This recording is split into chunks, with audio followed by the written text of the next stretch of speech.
बिस्मिल्लाहिर्रहमानिर्रहीम। मैं हूं मोहम्मद तारिक अब्बास और आज हमारा जो नेक्स्ट टॉपिक है डिज़ीज़ कंट्रोल है कि एक बीमारी को कैसे कंट्रोल किया जा सकता है, कौन से ऐसे इक़दामात की मदद से हम एक बीमारी को कंट्रोल कर सकते हैं।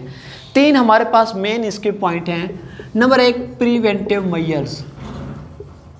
प्रिवेंटिव मेजर्स यानी एहतियाती इक़दामात, एहतियाती तदाबीर।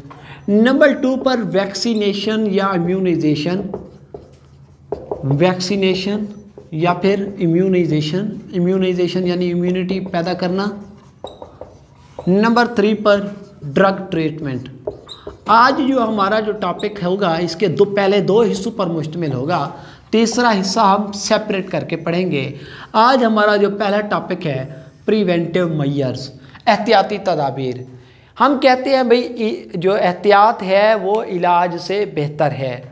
एहतियात इलाज से बेहतर है, मतलब ये है कि भाई आप बीमारी से बचने की कोशिश करें, एहतियात करें कि आपको इलाज ना करवाना पड़े। तो इसलिए सबसे पहला डिज़ीज़ कंट्रोल का सबसे पहला तरीका यही होता है कि आप एहतियात करें, आप हिफाजती तदाबीर इख्तियार करें, हिफाजती इक़दामात उठाएं ताकि आपको बीमारी लगे ही ना।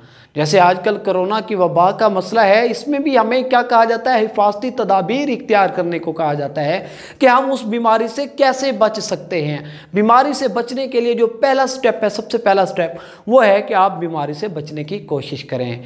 जैसे मिसाल के तौर पर हमारे पास एक बीमारी जो है जो बहुत ज़्यादा फैली हुई है, एड्स आम हालात में, जिसका अभी तक इलाज डिस्कवर नहीं हुआ हमारे पास प्रॉपर। एड्स जिसे हम कहते हैं एक्वायर्ड इम्यून डेफिशिएंसी सिंड्रोम। क्या कहते हैं इसको? Acquired immune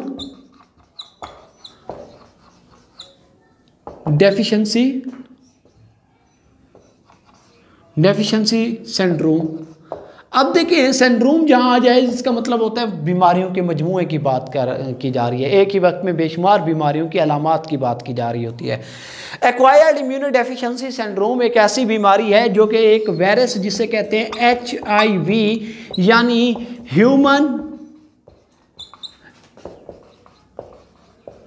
immuno deficiency virus, इसके ज़रिए HIV के ज़रिए फैलता है। अब जो HIV है ना, ये कैसे हमें मुतासर हमें लग सकता है, उसके मुख्तलिफ स्टेप हैं। देखिए, मिसाल के तौर पर हमें HIV से बचने की कोशिश करनी चाहिए ताकि एड्स ना हो। तो HIV से बचने के लिए जो एहतियाती तदाबीर हैं उनमें एक है अवॉइड फ्री सेक्सुअल कंटैक्ट,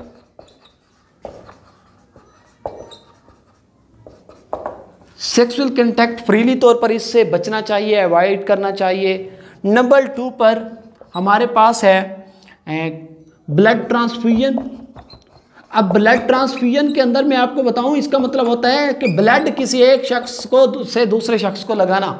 तो जब भी ब्लड ट्रांसफ्यूजन की बात हो तो इसके लिए लाजमी ये देखा करें कि आया कि जिससे ब्लड लिया जा रहा है उसे इस तरह की कोई बीमारी तो नहीं है, उसे कोई वायरल इन्फेक्शन तो नहीं है। ये जांचने के बाद उससे ब्लड लेना चाहिए।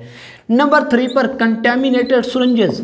आपको पता है कि भाई कंटेमिनेटेड सिरिंजेस जो होती हैं, क्योंकि अक्सर लोग जो अताई डॉक्टर हैं या इस तरह कोई जो ऐसे डॉक्टर जो अपने पैसों को बचाने की कोशिश करते हैं, वो एक ही सिरंज की मदद से बेशुमार लोगों को इंजेक्शन लगा देते हैं। तो कोई शख्स जो है अगर वो इस तरह की बीमारी में मुब्तला होगा तो वही सिरंज अगर किसी और के लिए यूज़ करेंगे तो वो भी उस बीमारी में मुब्तला होता जाएगा।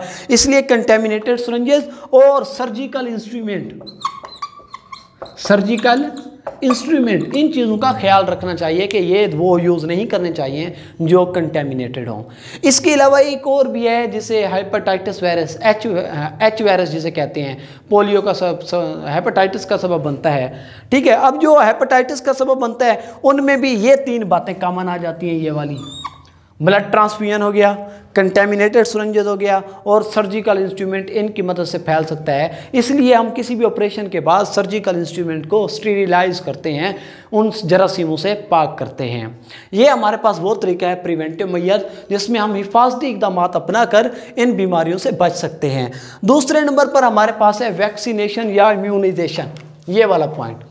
देखिए, वैक्सीनेशन या इम्यूनाइजेशन की अगर बात करें, मैं आपको इसका बेसिक कंसेप्ट बताता हूँ। वैक्सीनेशन हम या इम्यूनाइजेशन, यानी वैक्सीनेशन में हम वैक्सीन बनाते हैं। वैक्सीन दरअसल क्या होती है? वैक्सीन दरअसल जिस बीमारी के खिलाफ, जिस वायरस के खिलाफ लगाते हैं, उन्हीं वायरस पर मुश्तमिल, उन्हीं वायरस के डेड या कमज़ोर वायरसेस पर मुश्तमिल होती है। हम वो कमज़ोर या डेड वायरस जो है ना एक जानदार में इंजेक्ट कर देते हैं। जब वो कमज़ोर या डेड वायरसेस हमारे जिस्म के अंदर जाते हैं, वो हमें नुकसान नहीं पहुंचा सकते।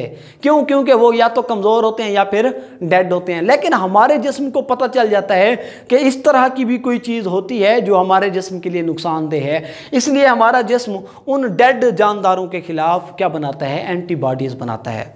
अब जब एंटीबॉडीज बना लेता है तो हमारा जिस्म उसको रिमूव कर देता है। अब अगर बाहर से कोई सेहतमंद वायरस भी आ जाए ना, तो हमारे जिस्म को पता होता है इस किस्म की चीज़ के खिलाफ हमने कौन सी एंटीबॉडीज बनाई थी।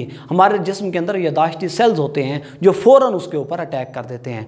आम हालात में इस तरह होता है कि अगर बाई चांस सेहतमंद वायरस हमारे जिस्म में चला जाए और हमारे जिस्म को उसका पता ना हो और वो अगर ज़्यादा खतरनाक हो, तो हमारे जिस्म को संभलने से पहले ही क्या कर देगा? डैमेज कर देगा। मैं एक छोटी सी मिसाल देता हूँ। अगर आपको पता ही ना हो और कोई लोग आपसे तैयार होकर लड़ने आ जाएं ताकतवर, तो वो आपको साफ ज़रा वो लड़ाई में आपसे जीत जाएंगे। लेकिन अगर आपको पता हो कि ये लोग जो है ना ये लड़ाई करते हैं और इनको हराने का ये तरीका है, आपको तरीके का पता हो, तो आप उनको आराम से हरा देंगे। अब इसी को वैक्सीनेशन या शॉट्स, यानी या तो वैक्सीन लगाई जाती है या कतरे पिलाए जाते हैं, तो इससे हमारे जिस्म के अंदर इम्यूनिटी पैदा हो जाती है, एंटीबॉडीज़ प्रोड्यूस हो जाती हैं, जिसे हम इम्यूनाइजेशन का नाम देते हैं। एडवर्ड जेनर ने मेरे ख्याल में 1796 के अंदर जो है ना एक वैक्सीन बनाई थी। काउ पॉक्स के अंदर ऊपर पस पैदा हुई थी, उस पस से उसने वो पस ली थी और उसको एक शख्स के अंदर इंटर की थी, जिसकी वजह, और फिर उसने उसके ऊपर तजर्बा करके, चूँकि ये काउ से हासिल की थी, और काउ को वैका से हमने वैक्सीन बनाई, जो कि हम चैप्टर नंबर 6 के अंदर डिटेल के साथ पढ़ेंगे।